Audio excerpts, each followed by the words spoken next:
China अगर इस rule based order जो कि 1945 के बाद बना, दूसरी जंग अज़ीम, उसको अगर चाइना चैलेंज कर रहा है तो क्या दुनिया में कम्युनिज्म आ रहा है, जमहूरियत खत्म हो रही है, चाइना मॉडल आ रहा है, क्या है फिर, किस तरह से? कम्युनिज्म तो बिल्कुल नहीं आ रहा है, कम्युनिज्म तो चाइना में भी नहीं आ रहा।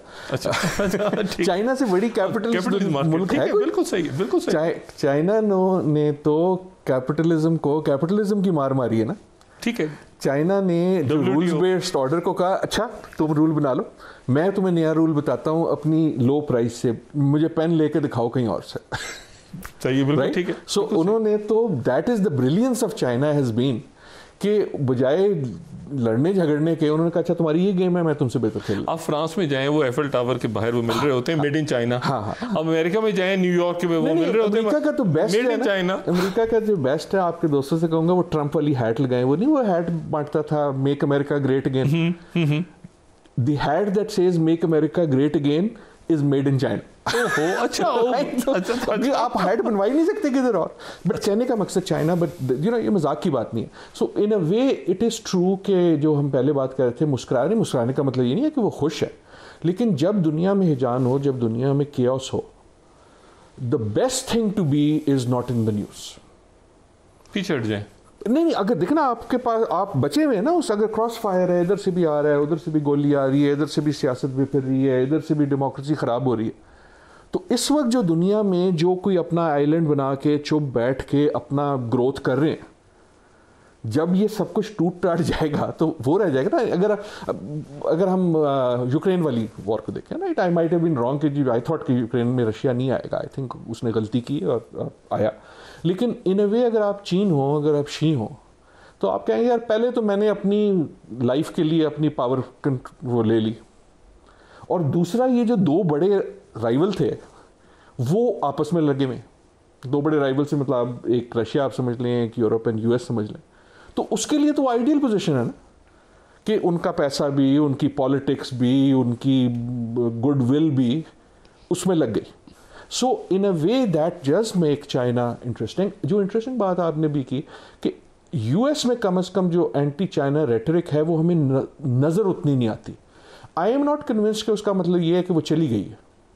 यूएस के थिंक टैंक हो या गवर्नमेंट हो, अगर वो किसी चीज़ पे अग्री करते, अगर इस वक्त यूनाइटेड स्टेट्स में कोई इशू है जिस पे सारे अग्री करते, वो एंटी चाइना। क्या ये थ्योरी बिक रही है अभी तक अमेरिका में कि चाइना सिर्फ कॉपी पेस्ट रह गया और चाइना में इनोवेशंस, चाइना आपको पता है कितनी इनोवेशंस और कितना आगे निकल चुका है बहुत जगहों पे। नो वन एक जो थ्योरी थी कि जी चाइना का वो बहुत पहले खत्म हो गई। इस वक्त जो चाइना का तो बड़ा स्टेटेड प्लान है, और जो रिसर्च पेपर्स आ रहे हैं, जो highest number of research, highest number of research spending, लेकिन जो असली, लेकिन चाइना तो बड़ा सिंपल किया, उसने कहा जो मोस्ट क्रिटिकल टेक्नोलॉजीज हैं we are going to be leaders, right. मेरी जो फील्ड है एनवायरनमेंट में, इलेक्ट्रिक व्हीकल्स, हम इलेक्ट्रिक व्हीकल सोचते हैं तो हमें टेस्ला का ख्याल आता है। चाइना की जो इलेक्ट्रिक व्हीकल मार्केट है वो बाकी सारी दुनिया से को एक तरह से ओवर शैडो कर गई है। सो देव टेकन, उन्होंने बड़ी स्ट्रेटिजिकली जो सबसे इंपॉर्टेंट टेक्नोलॉजीज हैं, electric vehicle, AI, bio engineering, right, genomics etcetera. So जो सबसे क्रिटिकल टेक्नोलॉजीज हैं उसमें इस वक्त China is not only a player, it is a leader. And I think जो अमेरिका में सोचने वाले हैं, चाहे वो हुकूमत में हो या थिंक टैंक्स में हो, दे ऑल नो दैट। ये कहना कि जी चाइना की चीज़ 2 नंबर होती है, वो नहीं। हमें शायद पाकिस्तान में 2 नंबर वाली आती है क्योंकि वो भी बनती, लेकिन चाइना इज नाउ अगर कंपीट कर रहा है तो उसकी कहानी सिर्फ इकोनॉमिक्स की नहीं है, वो टेक्नोलॉजी की है। मैं अगर एक इन्वायरमेंट से मेरा क्योंकि ताल्लुक है, एक बड़ी छोटी सी चीज़ ये बात करते हैं ना कि मुल्क नेट ज़ीरो पे जाएंगे और अपनी इमिशंस कम करेंगे।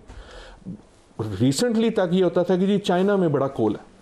चाइना ने अभी पिछले हफ्ते अनाउंस किया है कि वो अपना जो उनका गोल था नेट ज़ीरो का, कि हम नेगेटिव में जाना, अब ज़ीरो इमिशन में जाएंगे, 10 साल जो करना था 2060 से, उससे 10 साल पहले कर लेंगे। दी ओनली मेजर इकॉनमी जो कह रही है हम स्पीड जा रहे हैं। सो इन अ वे अगेन जब दुनिया बदलती है तो पावर उसके पास होती है, या कम से कम एक किस्म की कुव्वत उसके पास होती है जो उस हैजान से महफूज अपने मुल्कों के लिए वीजा फ्री कर दिया है, अपने आप को उस मलबे से बचा लेना। लेकिन जब केओस है तो शार्पनल भी आएगा, कहीं से बंदूक भी आएगी, कहीं से गोली भी आएगी। अगर आप किसी तरह अपने मुल्क को बचा ले, इनमें भी जरा इसमें सो आई थिंक अगर आपने Singapore is okay, Malaysia, Indonesia, यहाँ पर भी आप देखिए अगर तो यहाँ पर वो उस तरह से आपको हिजान नजर नहीं आ रहा जो आपको काम में लगे नजर आ रहा है, अपनी इकोनॉमीज ग्रो कर रहे हैं। और इसलिए आई कीप गोइंग बैक, हम पाकिस्तान की बात तो नहीं कर रहे, लेकिन पाकिस्तान के हवाले से भी the most important thing is हमें अपना घर सीधा करना। एक तो खुद उसकी रीजन है, राइट, पॉलिटिकल डोमेस्टिक रीजन, लेकिन उसका दूसरा रीजन ये है कि जब दुनिया बिखरी हुई है, जब दुनिया में केओस है और आपको पता है कि अभी और चीजें खराब होंगी, अगर आप वीक होंगे तो you will be pulled into this. ये तो बड़ा लॉजिक है ना, राइट? ये वैसे दूसरी तरफ लॉजिक नहीं चला गया कि हर तरफ ही खराब है तो हम क्यों सही करें? नहीं हाँ, उल्टा है। लेकिन जितने आप अगर आप इस लॉजिक को करें, जितने हम कमजोर होंगे इकोनॉमिकली या पॉलिटिकली, उतना ज्यादा इम्कान है कि कोई हमें अपने मसले पे घसीट लेगा। अमेरिका घसीट लेगा, जिससे अभी हम निकले हैं, बड़ी मुश्किल से निकले हैं अफगानिस्तान से, सऊदी अरेबिया घसीट लेगा। बिल्कुल ठीक है, राइट? क्योंकि आपको जरूरत होगी 2 बिलियन की इधर, तो उनकी जो भी जरूरत है वो पूरी होगी। So the time to be self sufficient, the time to be strong is when the world is falling apart.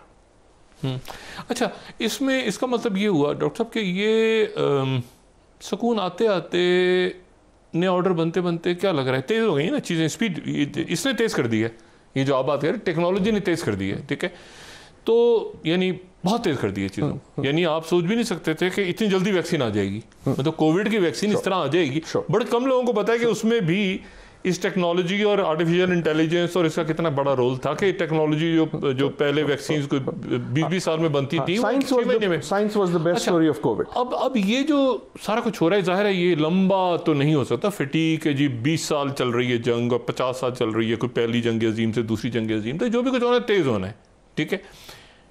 आपको लग रहा है 1-1.5 साल के अंदर कोई नया ऑर्डर जन्म ले लेगा दुनिया में? नहीं यार, आई एम सॉरी, मैं जानता हूँ आप चाहते हैं मैं प्रेजेंट मतलब हमें कोई पता चले ना, मतलब तेज होना। आप क्यों ये समझ रहे हैं कि ये तेज नहीं होगा? जब पहले होती थी 50 साल की जंग, 100 साल की जंग, मुझे ये बताएं कौन सी रिसेंट जंग है जो जल्दी खत्म हुई है? दे वर वेरी बोरिंग जंग्स ना, मतलब खंदकों में बैठे हो, पहली जंग अज़ीम में खंदकों में बैठे हैं, मर गए पड़े। रिसेंट वाली वो तो जल्दी खत्म हो जाती है। पहली जंग, दूसरी जंग अज़ीम तो 2-3 साल में खत्म हो गई थी ना। अफगानिस्तान को कितना टाइम लगा? बहुत। इराक को कितना लगा? सीरिया को कितना लगा? नहीं, लेकिन उनमें से कोई भी अभी खत्म हुई, लेकिन यूनिपोलर थी ना, यूनिपोलर वर्ल्ड थी ना, ये सब कुछ नहीं था ना। मेरे ख्याल में तो, अगर आई डोंट नो, मैंने एम्पिरिकली नहीं देखा, लेकिन जंगों की जो तवालत है वो तो तवील से तवील होती जा रही है। अभी तक आप ठीक है, आई एग्री। लीबिया का नहीं पता, सूडान का नहीं पता, 65 की वॉर हमारी थी कि जी थोड़े दिन में उसका फिर सीज फायर हो गया, लोगों ने वैसी जंगें तो अब नहीं होती हैं, और खुसूसन जब उसमें बड़ी ताकतें आ जाती हैं। लेकिन ना हमने यार वो एक उस दिन मुझे बड़ी अच्छी किसी ने कहानी सुनाई, अगर आप इजाजत दें, कि 2 लोग एक्स्ट्रा टेरेस्ट्रियल किसी और सैयारे पे बैठे हुए थे, कोई मेटावर्स में कोई दुनिया, वो नीचे जो है ना एक पत्थर को देख रहे हैं, अर्थ हमारी दुनिया, ठीक है, एक दूसरे को देख रहे हैं, यार इधर क्या हो रहा है? तो एक दूसरे को कहता है कि यार ये बड़ा इंटरेस्टिंग सी जगह है, ये अर्थ जो है ना, प्लैनेट अर्थ, इस पे इन्होंने मिसाइल सिस्टम बनाए हैं जो सैटेलाइट कंट्रोल्ड है। तो दूसरा कहता है is this an intelligent species, जहां इंटेलिजेंट लोग रहते हैं? वो कहता है नहीं यार, इंटेलिजेंट कोई नहीं है, they are pointing it at themselves, कि इन्होंने हथियार बना के अपने ऊपर ही गोली तान ली। मतलब इसका मतलब डॉक्टर साहब, इसको हम इस दुनिया में ना कंक्लूड ऐसे किया जाए कि हम सब मेटावर्स में चले जाएं, वहां अपने अपने अवतार्स बना के और पुरसुकून जिंदगी गुजारें, क्योंकि यहाँ पे फौरी तौर पे जो है ये मामला, it will take some time, कि डॉलर ने कहाँ जाना है, ब्रिक्स के बैंक्स ने कहाँ खड़े होना है, ऑयल, ये सप्लाई चेन्स, ये जो टेक्नोलॉजी है, इसको आप कह रहे हैं कि जी वो जैसे बात चल रही है कि AGI शायद पहले आ जाए। एक लाइन की इजाजत जी प्लीज। देखें, डॉलर वाली बात पे तो हम बात कर सकते हैं, विच इज वेरी इंपॉर्टेंट, कि क्या डॉलर रहेगा, दूसरी भी आएंगी, डॉलर जाएगा कहीं नहीं। इस वक्त दुनिया का सबसे amongst the biggest owners of the dollar is China. तो चाइना कभी भी, लेकिन जब ये वाली हालत है जिसकी आप और मैं बात कर रहे हैं, the most important thing to do for किसी भी मुल्क इंक्लूडिंग पाकिस्तान, हमारे लिए सबसे इंपॉर्टेंट काम करना क्या है? वो ये नहीं है कि ये फैसला करें कि इसका नतीजा क्या होगा या कौन जीतेगा। The most important thing we can do for ourselves इस हिजान में, इसके अपना घर सीधा कर, अपने घर स्टेबिलिटी यहाँ पे हिजान, क्योंकि अपना घर सीधा ना होने की कीमत जो है वो ये सारी खूफतें आपसे लेंगे। बिल्कुल ठीक है, अगर हम वो सीधा नहीं करें। सीधा करने का मतलब है इक़्तिसादी तौर पे, सियासी तौर पे, समाजी तौर पे, टेक्नोलॉजी के तौर पे, इखलाकी तौर पे। सो जब दुनिया टूट रही होती है तो the first thing you do is कि अपना घर सीधा करो। जैसे मास्क है ना, जब वो कोविड आया था पहला काम क्या था? मास्क पहन लो, अपने आप को तो बचाओ ना। क्योंकि सबका ध्यान इधर उधर है अभी अपने आप को यहाँ पे अपना सिस्टम ठीक कर लो, क्योंकि सब इस वक्त कहीं से प्रेशर भी नहीं आ रहा, कुछ भी नहीं आ रहा, जल्दी से चीज़ें अपनी ठीक करके और फिर जहाँ दुनिया जाके थमती है तो फिर आप अपनी एक जगह लेके वहाँ आप स्टेबल होंगे तो आपकी मांग होगी, अगर आप स्टेबल नहीं होंगे तो आपकी मजबूरी होगी।